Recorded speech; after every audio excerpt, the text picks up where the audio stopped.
Thank you very much for joining us once again and welcome back. We are discussing today excluded activity. This is our core topic, and we know this that the UAE corporate tax guidance guide has been issued a couple of weeks before, and our focus is on the free zones, specifically the guide that has been issued on the free zones.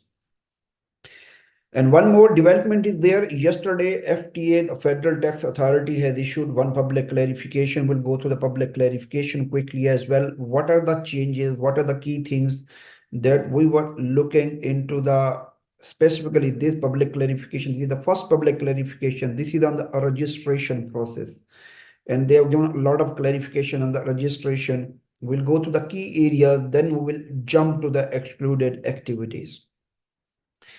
We know this in the registration, there are different entity types. These entity types can be natural person, legal persons, this legal, overall, this is a natural person and legal person. This partnership can be natural person or it can be legal person as well, because if the partnership has been structured as a legal entity, it will be a legal person. If this is unincorporated partnership, it will be a natural person in the language of the law. This is the sub-entity type they have given the examples as well. This is not part of public clarification, but I have taken it from the FTA information that they have provided. Registration timeline they have already given. Out of this, one registration timeline has already passed, which is 31st May 2024. Then the rest of the information deadline is there. After the registration timeline, they have given one public clarification yesterday. What are the key points of the public clarification? These are the key points of the public clarification that has been issued by the FTA on the registration. First thing is, they said, if your business is registered on or before 1st of March 2024, might be this is not an active business, might be you having a serious business or business activity, might be you are in the process of liquidation, but still license has not been cancelled. Either you have active business, either you are in the liquidation process, either you are not conducting any activity, still a registration obligation is on you. And you need to get your business registered as per the timeline that has been given by the FTA in the decision number 3 in 2024. This decision number 3 in 2024. So first thing is clear, because a lot of people were asking, they are not conducting any activity, their license has expired, they don't want to do any business in the future. Do they need to get themselves registered or not? This thing has been cleared now. This is very straightforward. If you have a license in your hand, you are not doing anything, you are not conducting any relevant activity, any business activities, you are in the liquidation process, still you are liable to register as per the guideline provided by the FTA and a timeline provided by the FTA. Second important thing is, they said this is applicable on the free zone persons as well. Again, a lot of people are asking, they are in the free zone, they are not liable to register for the corporate tax. No, free zone persons are also taxable. Registration and non-registration, it all depends. If you are a natural person having a business income less than 1 million, or you are exempt persons, or you are out of scope persons, then you are not liable to register. Otherwise, you are liable to register for corporate tax. This has been sorted out. One more thing, a lot of people are asking that they have the offshore license from the Jafza, REC or Ajman for reason, whatever is. So they were asking, do they need to register? They have clarified as well. They said equally applies to offshore companies. Equally applies to offshore companies. So there's no difference basically in the LLC and offshore company. It's equally applied on the offshore companies as well. Another question, a lot of people were asking into the market, the certificate of incorporation date is different, license date is different. So what should be the date? From which date they need to consider the timeline will be applicable? They have clarified this thing in the public clarification as well. They said it will be considered the date of the license. Expired license, I have already told you, and moreover, there's one tax registration application deadline for corporate, only the month of license. We all know this was not a clarification basically. We know this, it all depends upon the month of the license. So I believe it will be quite helpful. One more important thing was there that we were discussing. They said date of existing of PE. The timeline they have given is you are going to decision 3. They said if you have a non-resident PE in the UAE, what was the timeline for registration? Timeline for registration 9 months from the date of issuance of the PE. So date of existence of the PE. What is the date of existence of the PE? When the PE, now it depends. If the PE has been set up after the introduction of the corporate tax law, the time PE is getting the license, it will be considered date of existence. If the PE was existing before 1st of March 2024, means might be PE was existing before that, even PE was existing before the introduction of the corporate tax law. So if the PE has been set up after the introduction of the corporate tax law, the date PE has got license, it will be considered date of existence. And if the PE was set up before the introduction of the law, then the date of existence will be 1st of June 2023. Sorry, 1st of June 2000.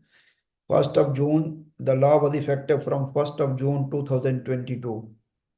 So it will be considered the PE when recognized, so it will be considered PE existence days. Moreover, they said in case of any international agreement, if the international agreements are there and double tax treaties are there, these international agreements for the avoidance of double taxation provides for the longer duration to recognize a PE in the UAE other than corporate tax law. The provision in the international agreement shall prevail. So these were the key points of the public clarification that has been issued by the FTA. I believe it will be helpful for all of you. Now jumping to the excluded activities. Excluded activities, we know this is the qualifying free zone person. We have already discussed so many times. So we have discussed who can be the qualifying free zone persons. The persons, the juridical person who is registered in the free zone, that will be considered a qualifying free zone person. And the qualifying free zone person, if they are generating any income from the by starting in the qualifying by becoming a qualifying free zone person, that income can be a qualifying income, can be non-qualifying income as well. So we discussed that free zone is a designated and defined geographic area. We have already discussed the same thing so many times. And if you are still have any doubt about the free zone, you can go through this. If you have doubt about the designated zone, you can ask from your respective authority, are you falling in the designated zone or not. We know this is free zone persons are only juridical persons. Natural person cannot be a free zone person. We will discuss this diagram. Might be you can remember this chart. We said person can be natural, juridical. Natural person cannot become a free zone person. Person can be juridical. Juridical person in the free zone, yes, they can become a qualifying free zone person. If they are out of the free zone, they cannot become a qualifying free zone person as well. We all know that there are 6 conditions to be considered as a qualifying free zone person, and these 6 conditions are not elected, maintain adequate substance, complies transfer pricing, derives qualifying income. These are the 6 conditions. Out of these 6 conditions, when we were discussing that the qualifying free zone person derives a qualifying income, when the qualifying free zone person derives qualifying income, we have categorized this discussion into 2 categories.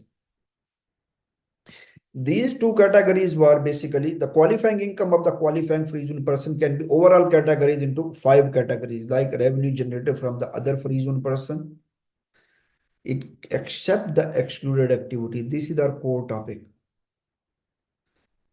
So revenue generated from other free zone persons, where the other free zone person is the beneficial recipient, but this revenue is not coming from the excluded activities.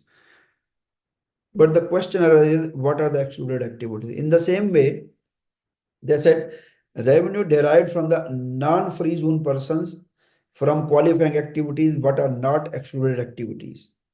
So one thing is very common. So even you are generating revenue from the free zone businesses where they are the beneficial recipient or they are not the beneficial recipient. If your activity is excluded activity, it will not generate qualifying income. And this excluded activity can be for any transaction with the free zone person. It can be for any transaction with the non-free zone persons as well. So we cannot say that if the qualifying free zone persons is dealing with the free zone businesses, then only excluded activities will be there. No. If the qualifying free zone person is based in the free zone, either the person is dealing with the free zone persons, either the free zone persons are the beneficial recipient, either the free zone person are not the beneficial recipient, either the qualifying free zone person is dealing with the non-free zone persons. In all of the cases, if the activities is excluded activity, it will not generate qualifying revenue. So this excluded activity, while discussing the excluded activity, we discuss this qualifying free zone person. There is a possibility this qualifying free zone person can generate income from the same free zone, from the other free zone, from the UAE mainland, or from the anywhere across the globe. These are the 4 zones. So it doesn't matter this qualifying free zone person is deriving income from zone 1, zone 2, zone 3, or zone 4. It all depends. If the activity is excluded activity, this activity will not generate qualifying income. So what are the excluded activities? So these are the 5 excluded activities. Principally, these are the 5 excluded activities, but they said that then there any other activity which is incidental to these activities, it will be considered excluded activity as well. The first, if a qualifying free zone person is having any transaction with the natural person, that will be considered excluded activities. So natural person, what are the natural person? Sole establishment is a natural person, keep in mind. Unincorporated partnership is a natural person. Individual is a natural person. Freelancer who has a professional license, that is a natural person usually. So if the qualifying free zone person is having any transaction with the natural person, but this transaction is not related to the operation, management, and ownership of the ships, and this is not related to the fund management services or wealth management services or financing and leasing of the aircraft. So this transaction will be considered qualifying activity. That means if the qualifying free zone person is financing and leasing an aircraft to the natural person, that will be considered qualifying activity. Income from this activity, revenue from this activity will be considered qualifying revenue. If the qualifying free zone person is managing, operating, or owning the ships from there that is generating revenue, that will be considered qualifying activity and it will generate qualifying revenue. If the qualifying free zone person is providing fund management services or wealth management services or investment management services, we'll go through the guide as well. So all these services will be considered qualifying activities. So for the natural person, if the qualifying free zone person is providing the services to the natural person, might be that natural person is on the mainland or in the free zone. Might be that natural person is zone 1, zone 2, zone 3, or zone 4. In all of the cases, these 4 services that the qualifying free zone person is providing to the natural person, these 4 services will generate qualifying in revenue. Other than this, any services provided to the natural person will be considered excluded activity and it will not generate qualifying revenue. I believe this is very clear to everyone. Second is the banking business. In the banking business, if there is a one bank in the free zone, assuming in Jabza, that bank providing the regulated banking services. If the bank is providing regulated banking services, all those services that are being provided by the bank, either to the person in the zone 1, zone 2, zone 3, or zone 4, it doesn't matter. All those services will be considered excluded activities. Lot of services that bank is providing, but these services are not being provided as an individual standalone capacity. It will fall under the banking activities as well. But if these services are being provided as a standalone activity, we'll go through the example, then it will considered qualifying activity. It will generate qualifying revenue. So for the time being, we can say that we'll discuss in the guide as well. For the time being, we can say if these services are being provided by the banks, it will fall under the excluded activities. And it doesn't matter wherever is the customer, zone 1, 2, 3, 4.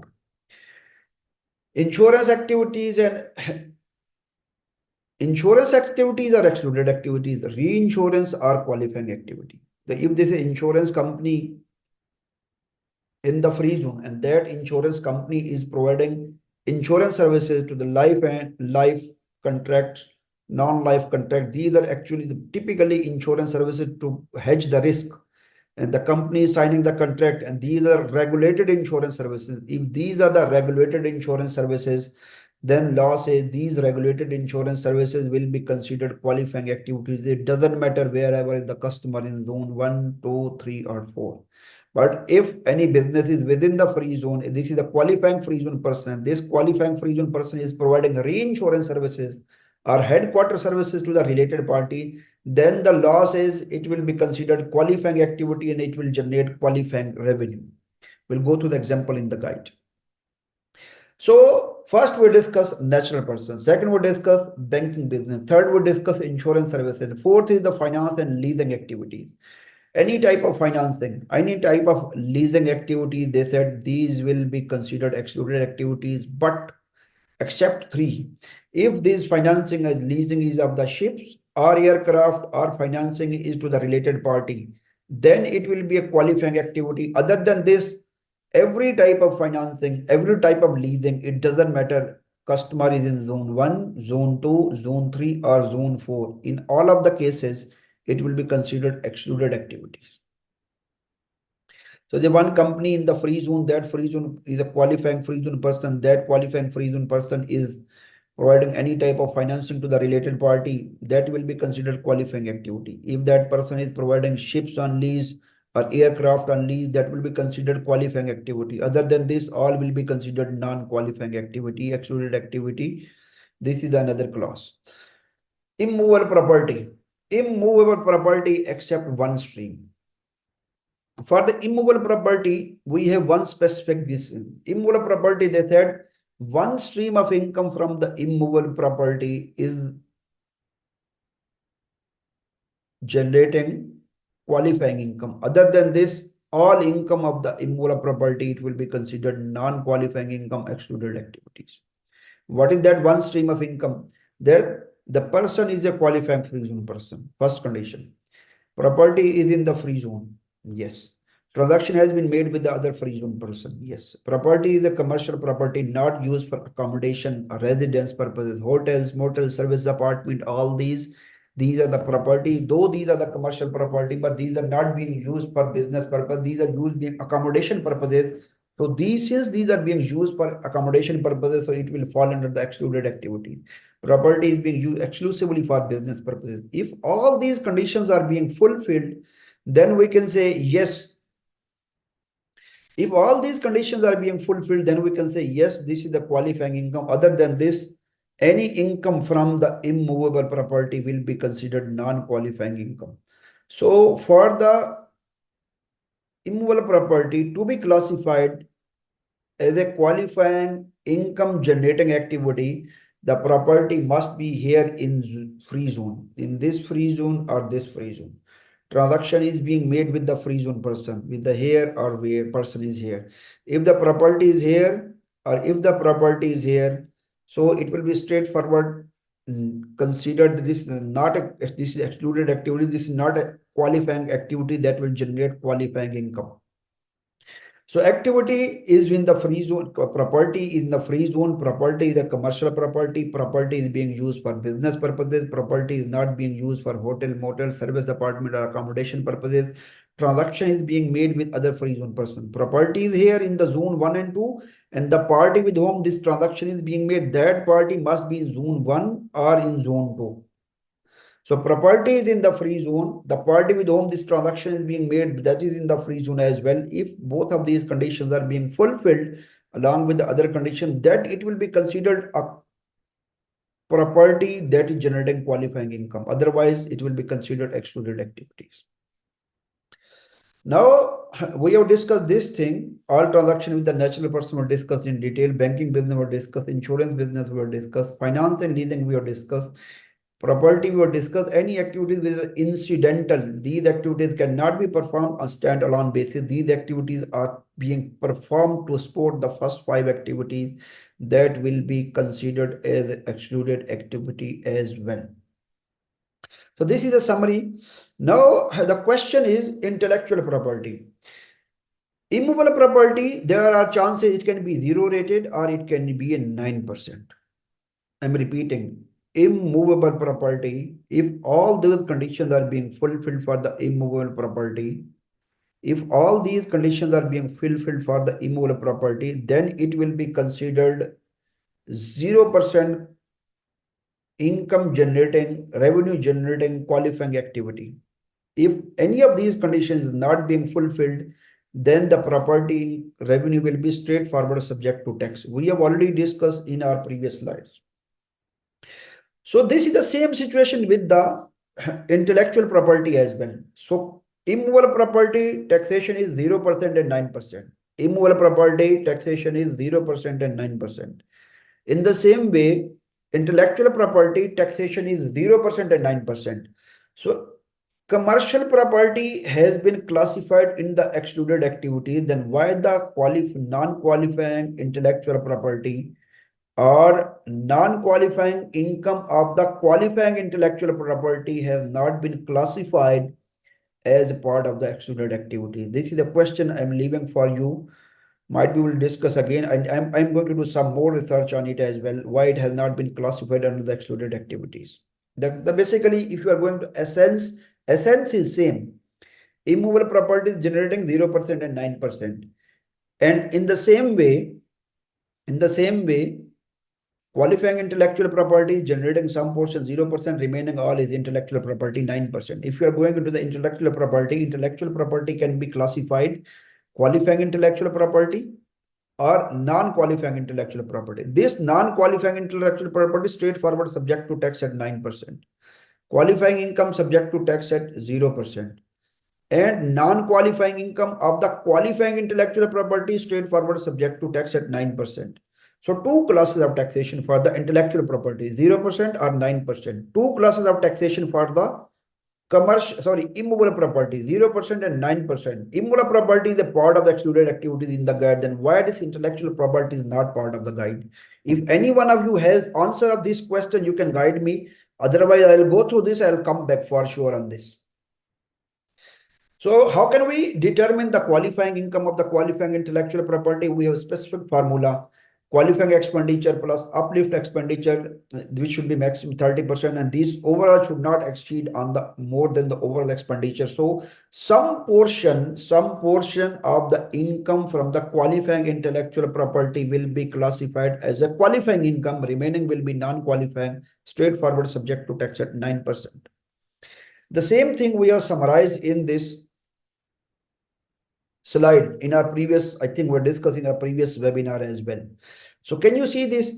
There's an immovable property except one stream, that one stream is a qualifying income, remaining all is subject to tax 9%. Income from the intellectual property except qualifying income of the qualifying intellectual property, so their classification is 0%, 9%. Here classification is 0% and 9%. Domestic P is straightforward subject to tax at 9%. Foreign P 9%.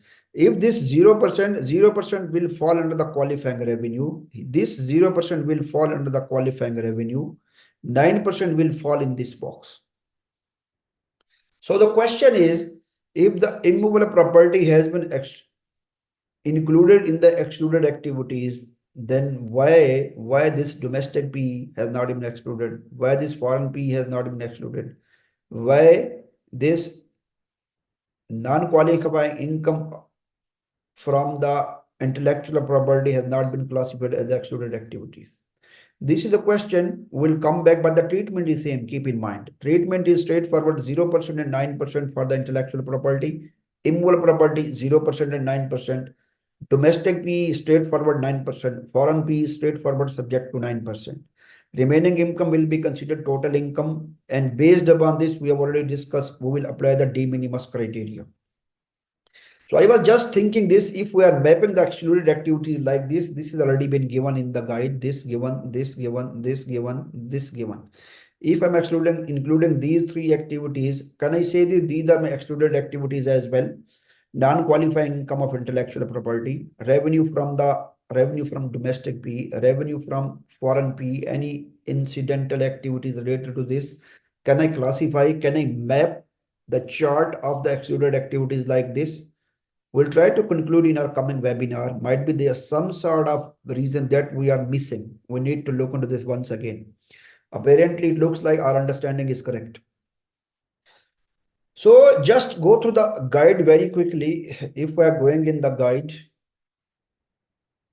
we'll go through the examples quickly.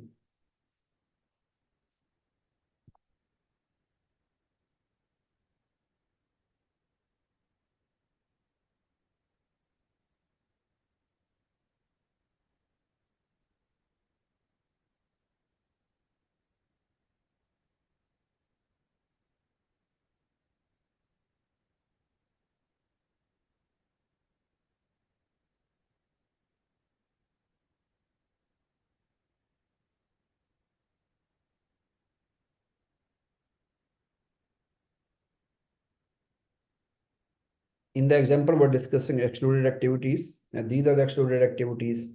We have discussed that any transaction that is being made with a natural person, but this is not ships, fund management, wealth management, investment management, aircraft, banking, insurance, finance and lease, ownership, immovable property that we discussed, ancillary activity we have discussed as well. This is the one example. They said company G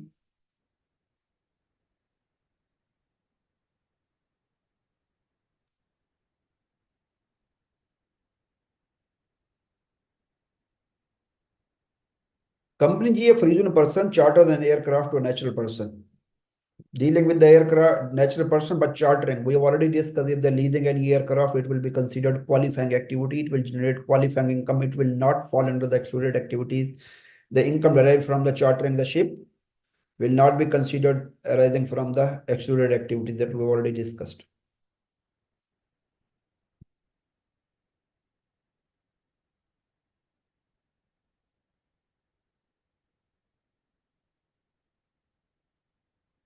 Okay, restaurant in a free zone. Restaurant, company H, a free zone person, operate a restaurant. When the company is in the free zone, might be this is a qualifying free zone person, and this is a restaurant. Restaurant will be serving food to the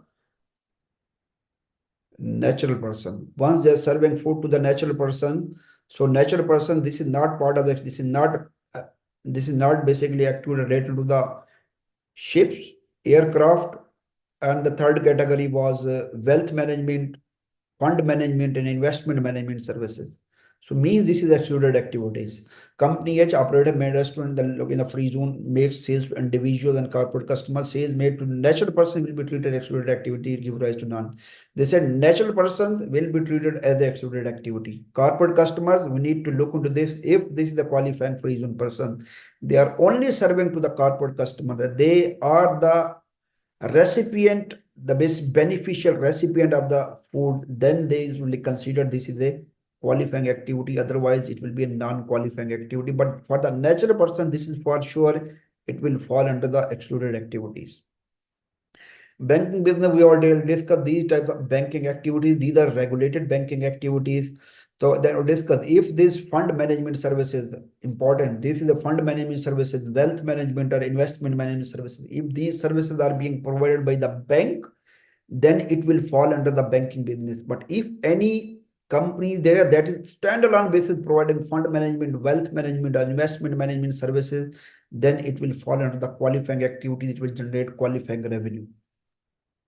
Just go through this example: intercompany banking and treasury financing services. The company one of reasonable person is a bank in the UAE. Okay. Company one is a reasonable person is a bank in the UAE. Company one has a branch located in the country A. We have already discussed, if the qualifying freezone persons is providing services to the person who might be in the zone 1, zone 2, zone 3, or zone 4, it doesn't matter. Wherever they are, the freezone person is providing any sort of sport services. Company has a branch located. Company is out of the branch is out of the country A, out of the UAE in country A. They need additional funds. So funds are being provided to a related party which is out of the UAE. Any type of financing, we have discussed already, any type of financing to the related party, it should fall under the qualifying activity, should not fall under the excluded activity. We have this leasing and financing, we have already discussed. Can you look financing and leasing activities other than treasury and financing services to related party? Now financing services are being provided to the related party, so it will not fall under the excluded activities. So they will discuss the same thing over here. Insurance services, we have already discussed. Insurance services are excluded activities, but reinsurance and headquarter services will generate the qualifying revenue. Just go through this example. Company A headquarter in a free zone is a large multinational company and has several group companies. One of the group companies, company one, a free zone person is engaged in the insurance services. So headquarter is in the free zone. Another company, which is a group company, that is also in the free zone, that is providing insurance services. We know these insurance services are excluded activities. Company one provides insurance policy to both natural and juridical persons, right? Including life and non-life insurance products. These activities are subject to regulatory oversight, because if these are not subject to regulatory oversight, it will not fall under the excluded activities. But these are under the regulatory oversight as they involve accepting risk via contracts of insurance as considered as excluded activities. The head office of Group E, regional person, offer insurance coverage. Now, there are two parties. One party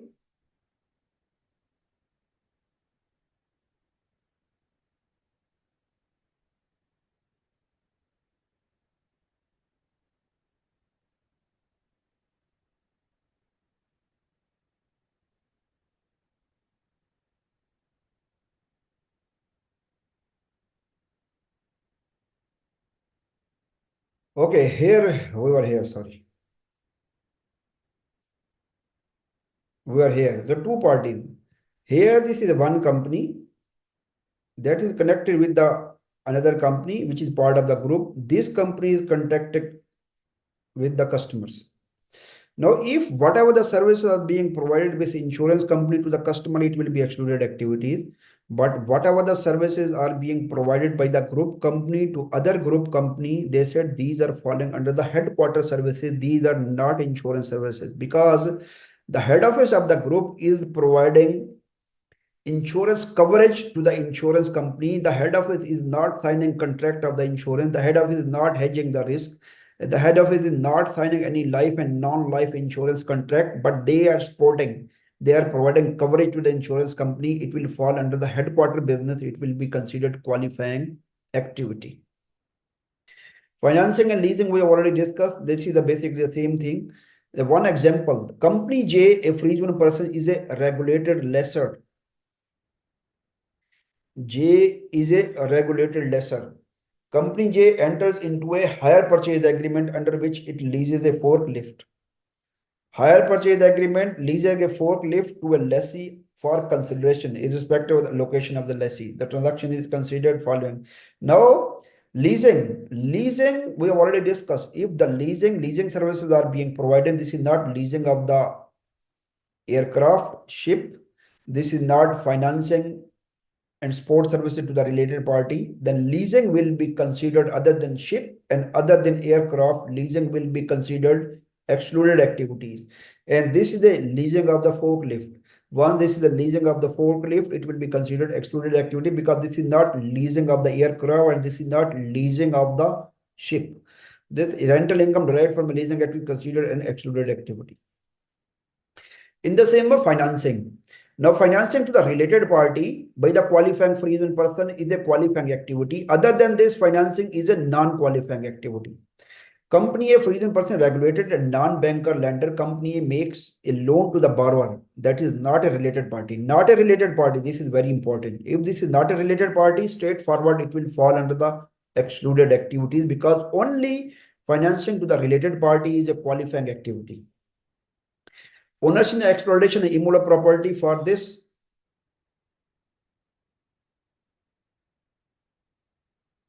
Section 8. We can go through that quickly. Section 8.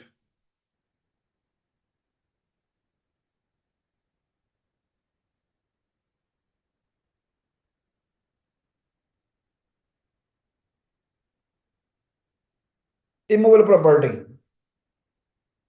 Immutable property, we know the definition: land, building, infrastructure, fixed equipment. Other than the contrary, movable infrastructure will not fall under the immutable property. Commercial property refer to immutable property that is being used exclusively for business or business activity and not used for the accommodation purposes, hotel, motel. So basically, typically, other than every commercial property, other than that is being used for the accommodation purposes, it will fall commercial property under the definition of this law. Immutable property, this is the same thing that we have discussed. Basically, if the property is in the free zone, the person with whom transaction is being made, that is in the free zone, property is being used for business purposes, this is not for accommodation. So then where all those conditions are being fulfilled, then it will generate 0% qualifying income. Otherwise, income will be straightforward subject to tax at 9%. Look into this example. This is the qualifying free zone person. Qualifying free zone person making any transaction with the non-free zone person, because this is not meeting. If any of the conditions is not being met, straightforward tax will be 9%. So transaction is being made with the non-free zone person, straightforward 9% tax. This is a qualifying free zone. Transaction is being made with the qualifying free zone person for this commercial property, that is the office building, that is not being used for accommodation purposes, qualifying income 0%. Now another example, qualifying free zone person making non-free zone 9%. Then this is non-commercial property, hotel. This is for the, as I mentioned, this is accommodation, straightforward subject to tax at 9%, 0% and 9% taxation for the immovable property. Mixed use, commercial portion will be straightforward subject to tax at 0%, and residential will be straightforward 9%. You can go through this example. This is the basic 80% residential apartment, 20% retail shops, total revenue 10 million, 10 million into 20%, 10 million into 80%, 80%, 9%, 10 million into 20%, 0%. You can look into this. 10 million into 20%, 0%, 10 million into 8%, it should be subject to tax at 9%, which has been given here. Here this 9% is given.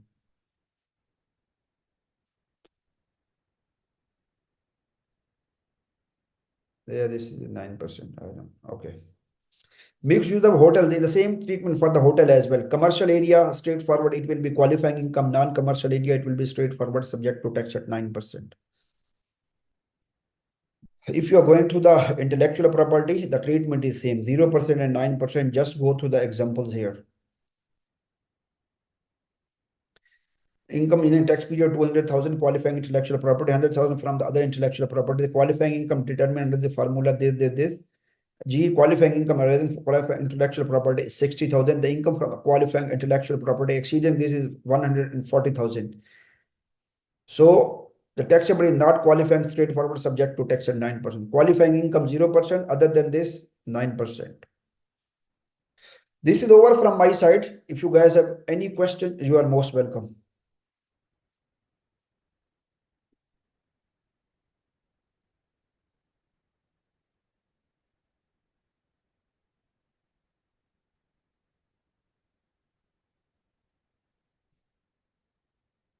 Okay.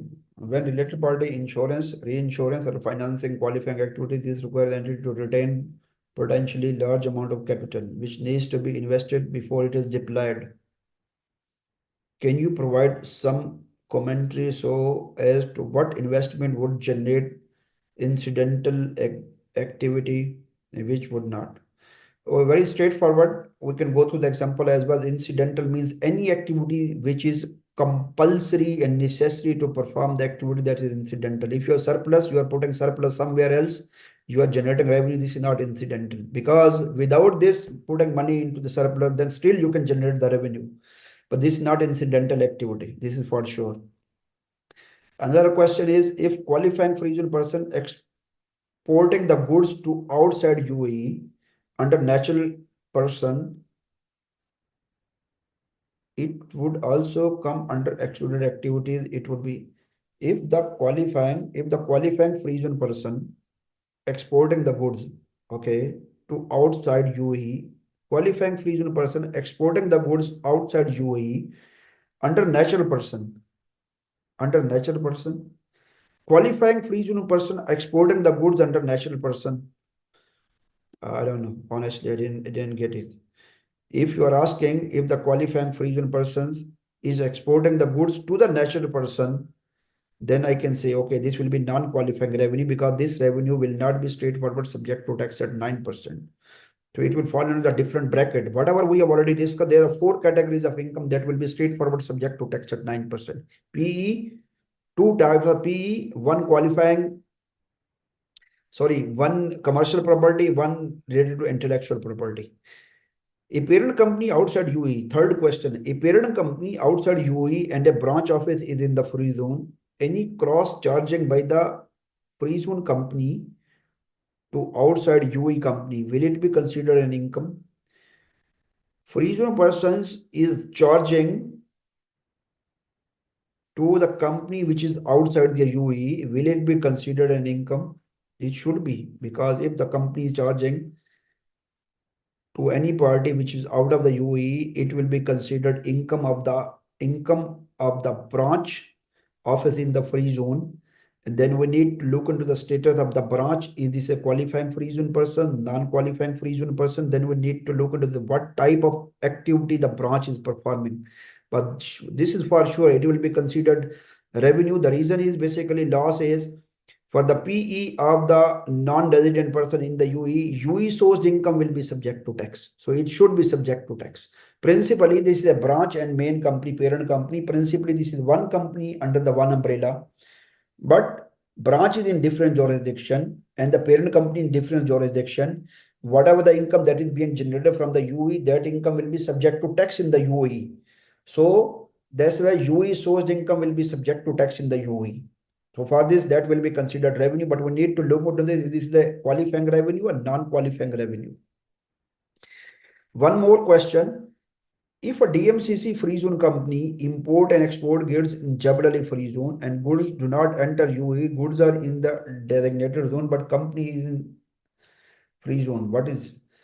For the distribution business, you must be based in the designated zone. If you are not based in the designated zone, you cannot enjoy 0% corporate tax relief. Your SIGA in the designated zone and your adequacy test should be in the designated zone. If you wanted to sit in the free zone, at least you need to outsource SIGA. You need to outsource you need to outsource SIGA to any party which is in the designated zone. It must be supervised. If you are deploying this strategy, then it will be fine. But SIGA must be performed in the designated zone if you wanted to enjoy 0% relief on the distribution business. And what is the designated zone? They have given the list. If it is not falling under the list, you need to ask from your respective tax authority. From the respective free zone. If the sole establishment revenue is less than 1 million, do they want to register for CAT? No, this is exempt. Sole establishment having a revenue less than 1 million, they are not liable to register. They are exempt from corporate tax. But what is the revenue in the Gregorian calendar year? They need to consider revenue from all businesses, from all sale of assets as well. Just keep in mind. Oh guys, thank you very much. And it was nice speaking to you once again, and have a lovely day. Thank you very much. Lovely evening. Thank you. Bye-bye. Bye-bye.